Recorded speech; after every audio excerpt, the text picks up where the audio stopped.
Amat Berhormat Perdana Menteri telah minta supaya sedikit maklumat disampaikan kepada Jemaah Menteri berkenaan kejadian banjir di Hat Yai, yang mana seperti umum sedia maklum, kenyataan daripada Wisma Putra telah memberi bilangan rakyat Malaysia yang telah berjaya dibawa pulang, dan yang terkini adalah pasukan sukarelawan yang terdiri dari 45 anggota telah menamatkan operasi mereka malam tadi setelah 5 hari terlibat dalam operasi menyelamatkan rakyat Malaysia yang terkandas. Pasukan ini terdiri dari sukarelawan dari Johor, Perak, Selangor dan beberapa pasukan dari negeri-negeri di utara semenanjung Malaysia,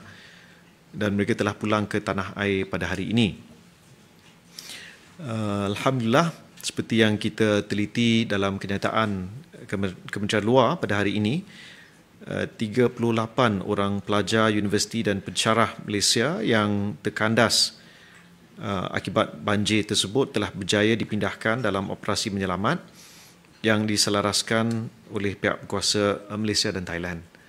Jadi ini antara beberapa maklumat yang disampaikan, dibincangkan, dan Yang Amat Berhormat Perdana Menteri secara umumnya menyatakan rasa kerisauan mengenai keadaan bagi rakyat Malaysia yang mungkin masih ada yang belum pulang dari Hat Yai.